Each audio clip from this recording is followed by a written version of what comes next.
تیرہ منٹ روزہ کھلنے کو ہے. 13 منٹ. میں نے آپ سے 9 یا 10 منٹ تک بات کروں گا اور انشاءاللہ آخری 3 منٹ اللہ سے دعا کریں گے.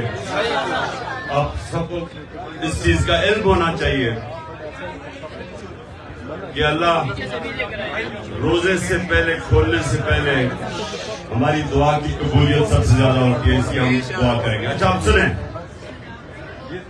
پہلے تو نجم آپ کی جو آپ نے نعت پڑھی, آپ کا ہم سب شکریہ ادا کرتے ہیں. دوسری چیز, میں نے بات کرنے سے پہلے مجھے ذرا بتاتے جائیں کہ کدھر کدھر سے ہمارے لوگ ہیں.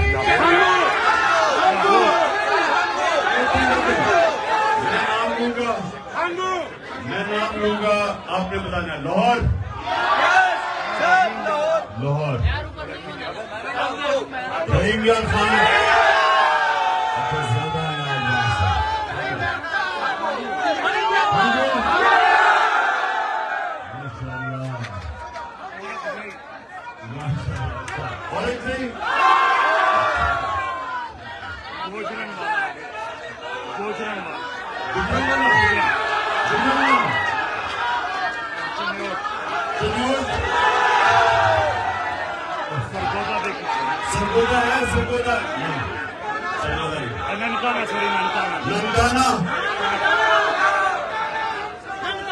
ننکانہ سے تو بڑے کمزور لوگ پہنچے ہیں. ہاں, لا اسٹوڈنٹس ہمارے یہاں ویلکم کرتا ہوں, سارے لا اسٹوڈنٹس. اچھا جی آپ سننا, 9 منٹ. لندن سے بھی باہر آئی ہوں, لندن, کشمیر, لاس اینجلس اور ساجد ویلکم. اچھا جی سنیں آپ پلیز, خاموشی. آپ دیکھیں اب یہ میں جو کوئی اسلام کا اسکالر نہیں ہوں, لیکن میں اپنے زندگی کے تجربے سے جو میں سمجھاؤں اپنے دین کو, میں آپ کے سامنے اس کی چھوٹی سی چیز رکھتا ہوں. دیکھیں لا الہ الا اللہ, جب آپ یہ آزادی کا دعویٰ کرتے ہیں کہ اللہ تیرے سوا کسی کے سامنے نہیں جھکتے. ایک شعر ہے کہ ایک سجدہ جس کو تو گراں سمجھتا ہے دیتا ہے ہزاروں سجدوں سے نجات. کہ ایک سجدہ جس کو انسان مشکل سمجھتا ہے وہ ہزاروں لوگوں کے سامنے سجدے کرنے سے انسان کو آزاد کر دیتا ہے.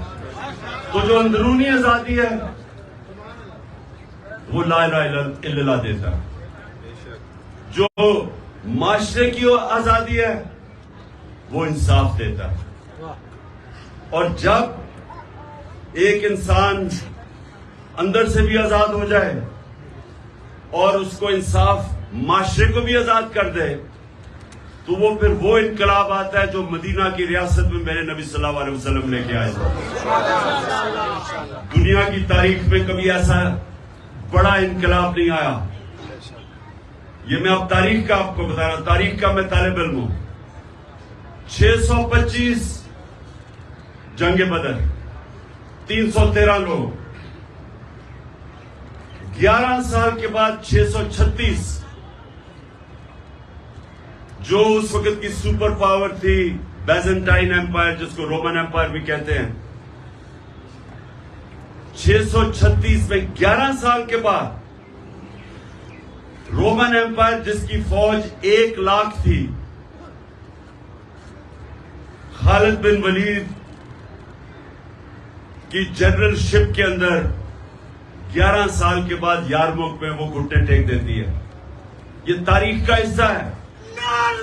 ابھی نہیں, ابھی کوئی 9 منٹ رہ گئے. آپ نے غور سے سنی ہے کیونکہ میرا کام ہے آپ سب کی تربیت کرنا. سو یہ تاریخ کا حصہ ہے کہ یہ جو میں آپ کو لا الہ الا اللہ کی پاور بتا رہا ہوں, جو ہم سارا وقت کلمہ پڑھتے اور سمجھتے نہیں ہیں, کیونکہ ہم آزاد ہی نہیں ہوتے کلمہ پڑھ کے. اس کا مطلب کلمہ اندر نہیں ہمارے گیا. یہ تاریخ کا حصہ ہے کہ 313 تھے صرف جنگ بدر میں, اور 11 سال کے بعد 636 رومن ایمپائر قدسیہ کے اندر خالد بن ولید کی لیڈرشپ کے اندر جنگ ہار جاتا ہے. 1 لاکھ ان کی فوج تھی, اور اس سے اگلے سال جو دوسری سپر پاور تھی وہ قدسیہ میں 637 میں جنگ ہار جاتی ہے.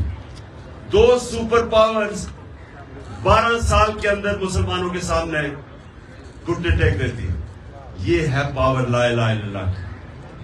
کیونکہ وہ جو عرب جن کی کوئی حیثیت نہیں تھی, ان کو نبی صلی اللہ علیہ وسلم جو دنیا کی تاریخ کے سب سے عظیم لیڈر, نہ کوئی آیا نہ آ سکتا ہے, انہوں نے ان لوگوں کو آزاد کیا, معاشرے کو آزاد کیا عدل اور انصاف دے کے. جب انصاف ہوتا ہے تو انسان برابر ہو جاتے ہیں. یعنی جب ایک کمزور آدمی کو انصاف کا نظام اس کی حفاظت کرتا ہے طاقتور کے مقابلے میں, وہ آزاد ہو جاتا ہے. اور آزاد لوگ ہی اپنی آزادی کے لیے کھڑے ہوتے ہیں. غلام لوگ آزادی کی جنگ نہیں لڑتے. جو افغانستان اور یہ جو اوپر ہمارا قبائلی علاقہ, یہ سارا جو علاقہ تھا, جو بھی فتح کرنے آتا تھا ہندوستان, وہ جب افغانستان سے نکلتا تھا اور یہ جو ہمارا قبائلی علاقے سے نکلتا تھا, جدھر آپ یا ہنگو وغیرہ کے لوگ بیٹھے ہوئے, خیبر, ادھر سے جب نکلتا تھا تو وہ سیدھا جاتا تھا دلی پانی پت میں. ایک جنگ ہوتی تھی, بیچ میں کوئی لڑتا نہیں تھا, ان کو کوئی روکتا نہیں تھا, اور جو جنگ جیتتا تھا اس کا وہ حکمران بن جاتا تھا. اور افغانستان 3 سپر پاورز اس کو فتح نہیں کر سکی. کیا وجہ ہے؟ کیونکہ ان کا جو نظام ہے, ادھر لوگ آزاد ہیں, جس کو فیوڈل سسٹم کہتے ہیں. فیوڈل سسٹم کے اوپر جو طاقتور بیٹھا ہوا ہے, اس کے نیچے لوگ غلامی کرتے ہیں. تو ہندوستان میں کیوں نہیں کوئی لڑتا تھا؟ کیونکہ وہ پہلے غلام تھے. کیوں قبائلی علاقے میں 80 سال انگریز کے خلاف کیوں لڑتے رہے وہ؟ کیونکہ وہ آزاد لوگ تھے. آزاد لوگ اپنی آزادی کے لیے لڑتے ہیں.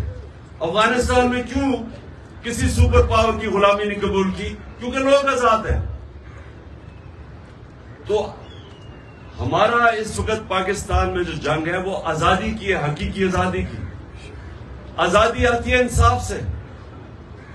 جب کیوں قبائلی علاقے کے اندر اور افغانستان میں کیوں لوگ آزاد تھے؟ کیونکہ ان کا جو جرگہ سسٹم تھا وہ لوگوں کو انصاف دیتا تھا.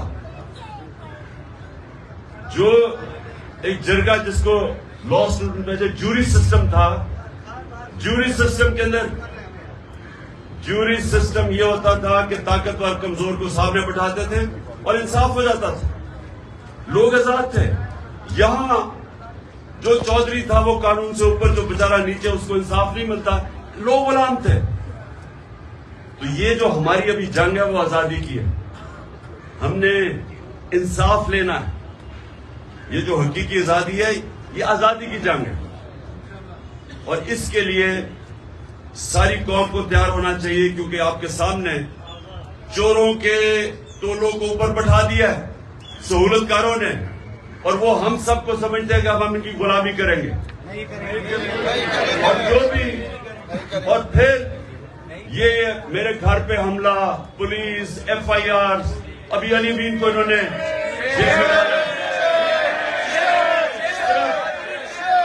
صرف لوگوں کو یہ بتانے کے لیے کہ ہم آزاد نہیں ہیں, ہم جانور ہیں, جدھر مرضی یہ چاہے ہم جانوروں کو ادھر ڈنڈے مار کے کر دیں گے. اس لیے ہم سب نے اس جنگ میں شرکت کرنی ہے. اور آخر میں دیکھو, آپ سب لیڈر ہیں, ہم سب لیڈر کیوں ہیں؟ کیونکہ ہم اللہ کی سب سے عظیم مخلوق اشرف المخلوقات ہیں. بے شک. ہمیں سمجھ نہیں آتی کہ اللہ نے ہمیں کتنی صلاحیتیں دی. جب اس نے اللہ نے فرشتوں کو کہا کہ انسان کے سامنے جھکو، اور ابلیس نے کہا کہ یہ تو میں آگ کا ہوں اور یہ مٹی کا ہے، تو اللہ نے فرشتوں کو کہا کہ تمہیں بھی نہیں پتا کہ میں نے کتنی انسان کو صلاحیت دی. ہمیں انسانوں کو بھی نہیں پتا ہمارے پہ کتنی اللہ نے کتنی نعمتیں بخشی، کیونکہ ہم اپنی صلاحیتوں کو آزماتے ہی نہیں ہیں. سب سے بڑا رکاوٹ اپنی صلاحیتوں کے پر پہنچنے کے لیے وہ ہے خوف. یہ جو لا الہ الا اللہ ہے، سب سے بڑا جو بت یہ توڑتا ہے وہ خوف کا بت ہے. قرآن کی آیت ہے، جو لوگ ایمان لے آئے میں ان کے خوف دور کر دیتا ہوں، کیونکہ خوف رکاوٹ ہے انسان کی آزادی میں. یزید کے خوف کی وجہ سے کوفہ کے لوگوں نے حضرت امام حسین کی مدد نہیں کی. پتا تھا ان کو کہ حضرت امام حسین رائے حق پہ ہیں، لیکن اس کے خوف، اس کے ڈر کی وجہ سے، خوف کے بت کی پوجا کرنے کی وجہ سے انہوں نے اسلام کا اتنا بڑا سانیہ ہونے دیا. اس لیے جو لیڈر ہوتا ہے وہ اپنے خوف کے اوپر قابو پاتا ہے، نہیں تو بزدل آدمی لیڈر نہیں بن سکتا، وہ نواز شریف بن جاتا ہے.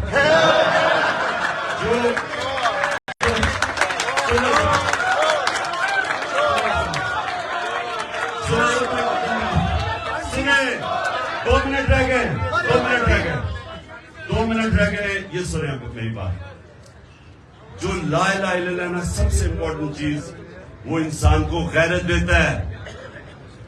اور غیرت انسانوں کے اندر فرق ہے، ایک بے غیرت ہوتا ہے، ایک غیرت مند ہوتا ہے. جو غیرت مند لیڈر ہوتا ہے غیرت مند ہے.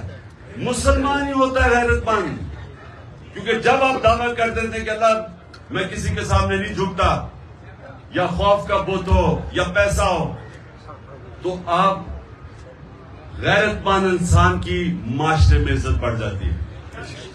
کبھی بھی اربوں پتی بھی ہو، بے غیرتوں کو اس کی عزت نہیں کرتا. اس لیے سنیں، تو یہ یاد رکھنا کہ لا الہ الا اللہ اور غیرت ایک ہی چیز ہے. اور جو آپ میں سے لیڈر بنیں گے، یہ یاد رکھنا کہ خوف کے بت کو توڑنا،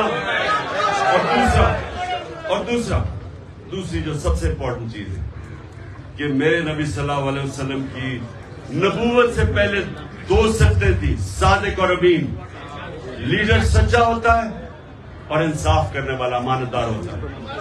یہ جو چیزیں ہیں یہ ہمیں فرق کرتی ہیں. آپ ایک دعا کرنی ہے آپ سب نے ہاتھ کھڑے کر کے کہ اللہ ہمارے ملک کو، سب سے میری جو دعا ہے نا کہ ہمارے ملک کو حقیقی طور پہ آزادی دے. ہمارے ملک کو، ہمارے جو عوام ہے، کوئی بھی پاکستان میں ہمارا جو پاکستانی ہے، جو مرضی اس، چاہے وہ مسیح برادری کا ہے، چاہے وہ سکھ ہے، چاہے وہ ہندو ہے، جو بھی ہے، کوئی بھی ہماری پاکستان کی زمین پہ بھوکا نہ سوئے. اور ہمارا وہ ملک بنے جو کہ ایک بڑا عظیم ذہن تھا علامہ اقبال، اور عظیم لیڈر تھا جس قائد اعظم جنہوں نے جدوجہد کی، وہ ملک بنے جو دنیا میں جدھر پاکستان ہرا پاسپورٹ لے کے جائے دنیا اس کی عزت کرے. اور آخر میں ہمارا وہ ملک بنے جو باہر سے لوگ پاکستان میں نوکریاں ڈھونڈنے آئے.